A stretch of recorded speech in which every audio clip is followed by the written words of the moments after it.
Bienvenidos y bienvenidas a un nuevo podcast de la Fundación Hay Derecho, donde abordamos los temas de actualidad jurídico-política más relevantes. Hoy vamos a hablar de un tema un tanto desconocido, pero muy relevante para el funcionamiento de la justicia en España, que son las comisiones de servicio. Y para ello me acompaña Rosa Esperanza Sánchez Ruiz Tello, juez de Contencioso Administrativo de Vitoria y miembro de la Junta Directiva de la Plataforma Cívica por la Independencia Judicial. ¿Qué tal, Rosa? Hola, ¿qué tal estás, Alicia? Encantada de estar aquí con vosotros. Y nosotras también de tenerte por aquí. En primer lugar, quería preguntarte qué son las comisiones de servicio. A ver si nos puedes aclarar un poco esto para que todo el mundo podamos entender y también qué está haciendo el Consejo General del Poder Judicial con ellas. Las comisiones de servicio no sirven para acceder a la carrera judicial, sino para reforzar un juzgado o para cubrir vacantes temporales. Es un instrumento de cobertura de puestos muy conocido en la administración pública y lo mismo que policías, que profesores o médicos se refuerzan entre ellos o se trasladan por conciliación familiar a otros destinos con estas comisiones, también los jueces hacemos lo mismo. La única diferencia es que las comisiones de los jueces son muy opacas y además sirven para otras cosas que cubrir puestos. Existen dos modalidades fundamentalmente, las comisiones de refuerzo y las comisiones de vacante. Son de refuerzo pues, cuando un juzgado necesita ayuda por una sobrecarga puntual de trabajo, entonces se le nombra un juez de refuerzo en comisión de servicio con o sin relevación de funciones. Son de vacante, por el contrario, cuando el juez titular no está de un modo transitorio o temporal, bien sea por enfermedad o por maternidad o excedencia por cuidado familiar o servicios especiales. En este caso, bien porque se va a un tribunal europeo o de letrado al Tribunal Constitucional o al gabinete técnico del Tribunal Supremo, el Ministerio de Justicia, en fin. Se nombra entonces un juez de comisión de servicio que ocupa su lugar, es como si lo sustituyera. Estas son las dos modalidades. Me dices qué está haciendo el Consejo, me preguntas qué hace con ellas. A ver, lo primero que se debe aclarar ante todo es que son un mecanismo imprescindible para que la prestación de servicio público de justicia se pueda llevar a cabo. Es imprescindible. Porque si no fuera por ellas, quedarían juzgados sin juez o juicios y asuntos muy retrasados. El problema reside en que el Consejo General del Poder Judicial hace un uso muy cuestionable de las comisiones de servicio, porque a veces las usa para premiar, a veces para devolver favores, a veces para represaliar, eligiendo a un juez solo para no nombrar a otro. Y esto es posible, primero, porque se deciden de manera discrecional, es decir, el Consejo elige al juez de la comisión entre varios que se presentan con total libertad para elegir. Solo se valora una cosa que es muy subjetiva, que es la idoneidad del candidato. Y es que la discrecionalidad presupone la idea de que cumplidos unos requisitos que son básicos o mínimos, que todos los jueces prácticamente los cumplen, todos los jueces que se presentan son buenos y cualquiera puede ser elegido. Hasta aquí realmente es normal, porque también pasa con policías, como decíamos, con médicos o profesores. Todos son buenos, pero hay que elegir a uno. Sin embargo, lo que sucede con los jueces es que apenas hay reglas para hacer esa elección. Y esto ya no pasa con los médicos, policías o profesores. Es decir, aquí con los jueces la discrecionalidad es máxima. Y lo que sucede entonces, ante tanta libertad de elección, es que ya no queda claro si el Consejo elige de verdad al mejor de los candidatos o más bien al más enchufado o con más padrinos. Entonces, si el valor de apariencia de imparcialidad es tan importante en la justicia, que esto suceda en la justicia es muy grave. De todas formas, la culpa no es toda del Consejo General del Poder Judicial, porque las salas de gobierno del TSJ proponen al candidato, de los 17 tribunales de justicia, proponen al candidato muchas veces y ya precocinan esa elección. Y esto lo que apunta realmente es a que las comisiones de servicio también las usan los propios jueces con ganas de ganar más dinero o de llegar más lejos en la carrera como mecanismo de promoción profesional. Entonces, me has comentado un poco que los criterios de designación de estas comisiones de servicio son un tanto, digamos, libres. ¿Y qué implicaciones tiene esto ya a una mayor escala?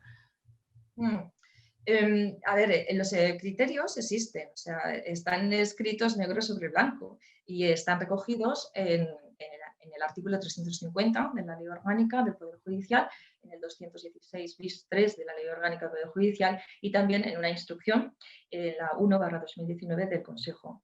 Sin embargo, es insuficiente, son insuficientes, porque, por ejemplo, los parámetros que se contemplan o criterios que se contemplan en el artículo 216 que he mencionado pueden concurrir con suma facilidad prácticamente todos los jueces de la carrera, solicitantes, pero ¿qué sucede? Que no se puntúan de 0 a 10 y tampoco se establece una correlación entre uno y otro criterio, cuál es más importante en un momento dado que concurran en el mismo en los candidatos al mismo tiempo. Y en todo caso lo que dice esta norma es que el Consejo pues, nombrará al que considere más idóneo, no dice más. Los criterios quizás sean más detallados en la instrucción que he mencionado de 2019 y desde luego considerados separadamente son bastante adecuados porque, por ejemplo, se dice en la instrucción que se valore la antigüedad en la carrera profesional, la antigüedad en la propia jurisdicción, en el desempeño de órganos de naturaleza similar al objeto de la medida, formación específica en las materias del órgano, publicaciones, las circunstancias de conciliación de la vida familiar, pero el problema, de nuevo, en la instrucción es que no se barema, no se dice de 0 a 10 o, por ejemplo, decir algo, que la antigüedad en la carrera pues valga 5 y la especialización 3 o a la inversa, ni tampoco se establece cuál es más importante una que otra en caso de que concurran por igual en los candidatos. Muy al contrario, la instrucción lo que sienta expresamente es una ponderación de conjunto y sin prioridad o sin relación entre los criterios. Cuando el Tribunal Supremo se ha pronunciado sobre esta cuestión, cuando ha habido algún candidato que ha recurrido, por ejemplo, el nombramiento, ha manifestado el Tribunal Supremo que la discrecionalidad del Consejo es máxima. Es máxima. Por ejemplo, en la sentencia de 18 de noviembre de 2020, dice exactamente que la designación se hace de forma casuística, es decir, en función de las circunstancias particulares de cada caso. Incluso le reconoce al Consejo la facultad de elegir el nombre del seleccionado en función de la singularidad que presente cada situación. Y bueno, la ley orgánica realmente predica de la decisión que ha de ser motivada, pero es conocida la doctrina del Tribunal Supremo que en esta materia realmente limita el control de la motivación a que simplemente exista externamente la motivación. Entonces, al final es como vestir al santo. Primero elegimos al santo y luego lo vestimos. Y lo vestimos de cualquier motivación, porque siempre habrá méritos que destacar en el elegido. En el elegido que se quiere que llegue a esa posición. Primero se elige y luego se motiva. Sí. Efectivamente. Y me gustaría saber, organismos internacionales, ¿qué opinan respecto a esto? ¿Qué dice el Tribunal de Justicia de la Unión Europea o, por ejemplo, el Greco respecto a estas comisiones de servicio? Bueno, el TJUE, el Tribunal de Justicia de la Unión Europea, en una sentencia relativamente reciente, de 16 de noviembre de 2021, en el caso polaco, indica que son necesarias reglas precisas y públicas sobre el nombramiento del mandato y de las causas de cese de los jueces en comisión de servicio.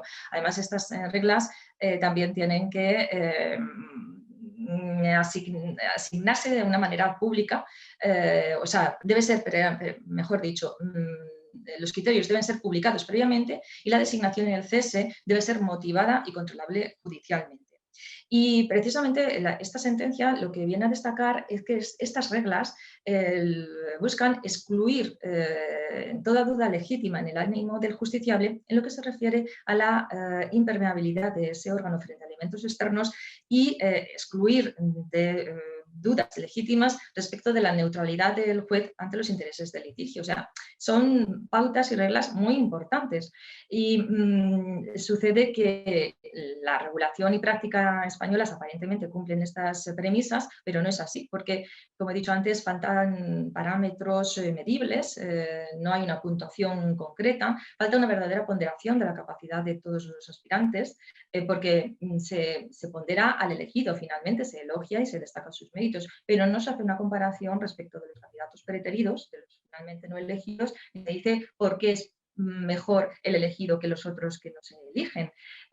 Y en definitiva, al ser la discrecionalidad del Tribunal Supremo tan grande, tan amplia, las designaciones pueden obedecer a razones muy distintas a las de mérito y capacidad del designado, que es lo que dice el Tribunal de Justicia de la Unión Europea que debe suceder. Y esto es trasladable a España doblemente porque, aunque las comisiones de servicio españolas no las nombra, como en el caso de esta sentencia en Polonia, el ministro de Justicia, y las decide el Consejo en realidad tiene las mismas sospechas de vinculación política, porque se ha colocado en el punto de mira de las instancias europeas. De hecho, el GRECO, el Grupo de Estados contra la Corrupción en el seno del Consejo de Europa, ha declarado, ha mostrado recelo frente al Consejo precisamente como, por su forma de elección, como órgano intensamente intervenido por las autoridades políticas. De hecho, el Greco lo que pide es que al menos la mitad de los miembros vocales del Consejo sean elegidos por sus pares, por los jueces, y de esta manera que las autoridades políticas no intervengan en ninguna fase de su elección. El riesgo entonces, así, tal como están las cosas ahora en España, de que pueda triunfar ante el Tribunal Europeo de Derechos Humanos una acción de un condenado por un tribunal en el que intervenga un magistrado nombrado por Comisión de Servicios de esta manera, es bastante real. Podría prosperar por vulneración del derecho a un tribunal imparcial derivado del artículo 6 del Convenio Europeo de Derechos Humanos. Y ante este riesgo y estas implicaciones tan graves o tan arbitrarias que presentan las comisiones de servicio, ¿qué podéis hacer los jueces para cambiar esta situación? Bueno, verdaderamente debería destacar unos peligros que no he mencionado antes de decirte qué podemos hacer. Peligros que no solo afectan a la carrera judicial, sino también al propio Estado de Derecho. Y tienen que ser conscientes los ciudadanos de ello. Un primer peligro es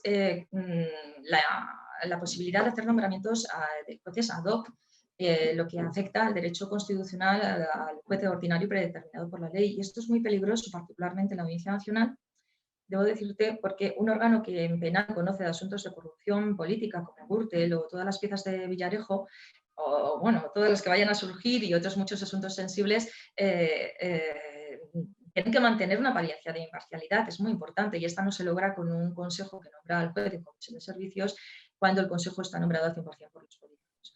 Y otro peligro importante es que sujeta al juez nombrado a una dependencia temporal respecto del Consejo muy poco acorde con el principio de inamovibilidad judicial.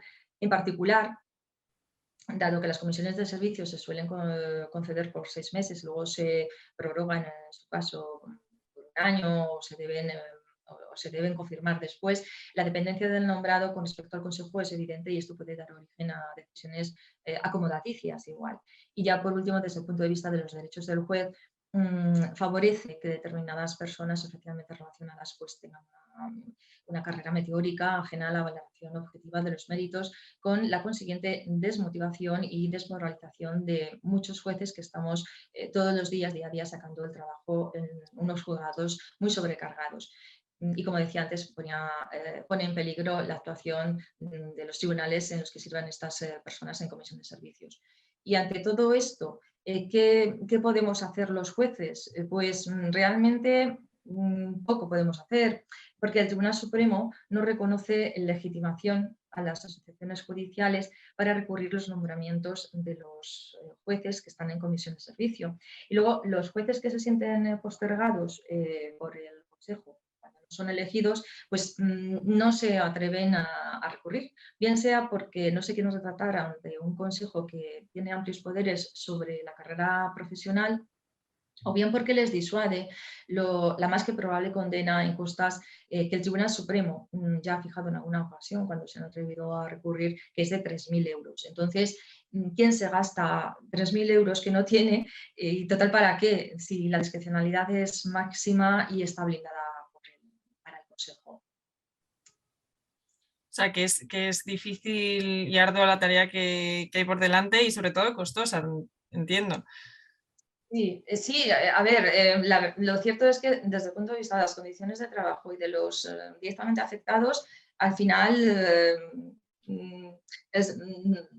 haces una valoración de lo que te supone, de lo que arriesgas económicamente y también de exponerte y finalmente casi nadie recurre. Lo único que nos queda es pues algunas asociaciones judiciales, la defensa que hacen o la interpelación que han hecho al Consejo para pedir mayor transparencia en las comisiones de servicio como fuero judicial independiente, y luego algunas asociaciones transversales como puede ser la Plataforma Cívica por la Independencia Judicial, que viene denunciando la existencia de estas situaciones de comisiones de servicio para que los ciudadanos sepan de ella, porque al ser algo muy desconocido, quizá pues no se hace una exigencia a los partidos políticos de que puedan rectificar ciertas actuaciones en este sentido, ya sea cuando gobiernan o cuando están en la oposición, pero de alguna manera en el Parlamento, que es donde se toman decisiones, por ejemplo, las que serían necesarias, como reformar la Ley Orgánica del Poder Judicial respecto del sistema de elección del Consejo, o otra tan sencilla como modificar la Ley Orgánica para introducir la carrera horizontal de los jueces, porque la verdad es que yo vengo pensando últimamente que si no nos hacen caso los partidos en el gobierno o los partidos que tienen presencia parlamentaria para cambiar leyes, pues a lo mejor lo que hay que hacer es reivindicar más y mejor los jueces nuestras condiciones de trabajo, y a través de la carrera horizontal, por competencia profesional y evaluación del desempeño, ir progresando, y llega un momento que si ya tenemos nuestro reconocimiento económico y nuestro reconocimiento de prestigio, ¿para qué pedir una comisión de servicios o para qué intentar mejorar en comisión de servicios? Ya no sería necesario.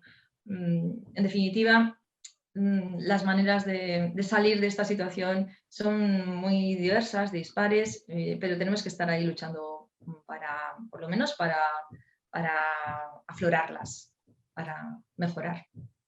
Pues Rosa Esperanza Sánchez, esperemos que tanto tu artículo que publicaste en el blog de la Fundación Hay Derecho como este podcast sirvan para seguir alimentando esa denuncia y esas ganas de debate para estas reformas que nos comentas. Ha sido un gusto poder escucharte y espero que lo podamos seguir haciendo en próximos podcasts.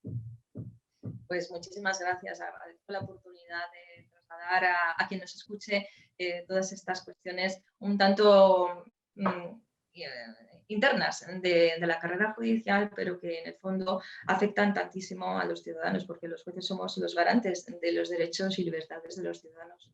Y es importante que todas estas cosas se resuelvan cuando funcionan mal. Muchas gracias. Efectivamente, todas estas cuestiones son muy importantes para el Estado de Derecho, algo por lo que seguimos trabajando en la Fundación Hay Derecho desde siempre, y para ello os animamos a que nos sigáis escuchando, nos sigáis leyendo en nuestro blog y también que colaboréis con la Fundación para que podamos seguir desarrollando nuestra actividad. Nos veremos en próximos podcasts.